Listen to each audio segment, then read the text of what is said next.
Absolve part of speech, verb క్రియ. క్షమించడం, విముక్తి కల్పించడం, నేరం నుండి విడుదల చేయడం. Simple definition.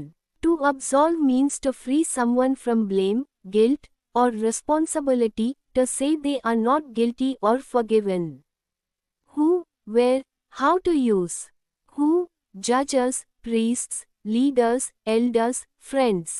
Where, courts, temples, churches, and personal apologies. How, used when someone is forgiven or cleared of fault, sin, or crime. Examples. The priest absolved him of his sins. పూజారి అతని పాపాలను క్షమించాడు. The court absolved the man of all charges. Court ఆ మనిషిని అన్ని ఆరోపణల నుండి విముక్తి చేసింది. She absolved her friend for the mistake. ఆమె తన స్నేహితురాలిని తప్పు కోసం క్షమించింది.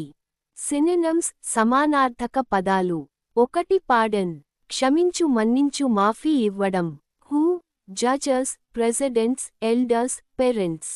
Where, legal or moral forgiveness. How, use when someone officially forgives another person's wrongdoing. Examples. The king pardoned the prisoner. రాజు ఖైదీని క్షమించాడు.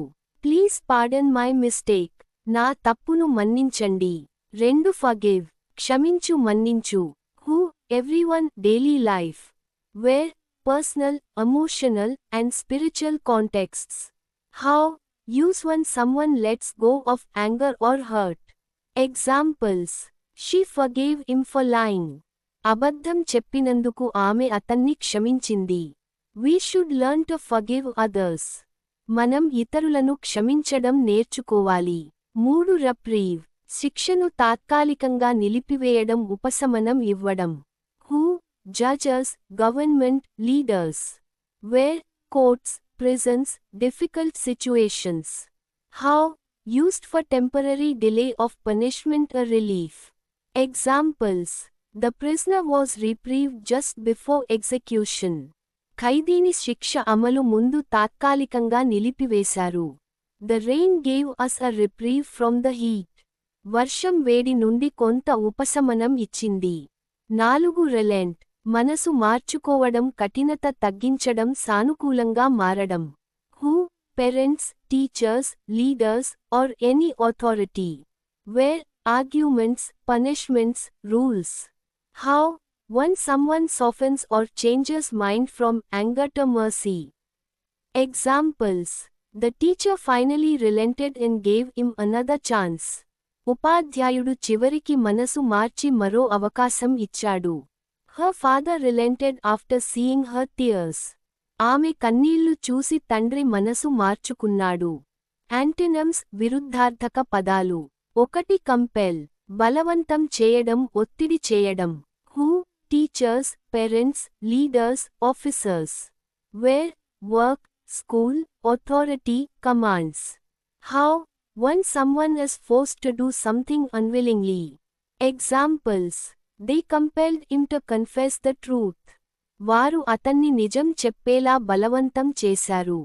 Poverty compelled her to work. పేదరికం ఆమెను పని చేయడానికి బలవంతం చేసింది. 2 accuse ఆరోపించడం, నిందించడం, తప్పు వేయడం. Who, police, media, public, friends. Where, courts, arguments, personal conflicts. How, when someone blames another for doing something wrong. Examples. He was accused of stealing money. అతను డబ్బు దొంగిలించాడని ఆరోపించారు. Don't accuse others without proof. ఆధారం లేకుండా ఇతరులను నిందించవద్దు. 3 charge నేరం మోపడం, బాధ్యత వేయడం. Who, police, lawyers, managers. Where, law, management, or tasks. How, means either to accuse of a crime or to assign a duty. Examples. The police charged him with murder. పోలీసులు అతనిపై హత్య ఆరోపణలు మోపారు. She was charged with leading the team. ఆమెకు జట్టును నడిపే బాధ్యత ఇచ్చారు. 4 bind కట్టివేయడం, బంధించడం, పరిమితం చేయడం. Who, people in authority, law, or relationships.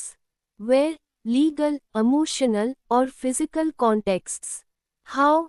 When someone is restricted or tied to something. Examples. The contract binds him to stay for 2 years. ఆ ఒప్పందం అతన్ని 2 సంవత్సరాలు ఉండేలా పరిమితం చేసింది. They were bound by friendship. వారు స్నేహంతో బంధబద్ధులయ్యారు. Summary Understanding flow. Absolve means to free someone from guilt or blame. Pardon, forgive, reprieve, relent, express mercy, relief, or forgiveness. Compel, accuse, charge, bind, express control, blame, or restriction.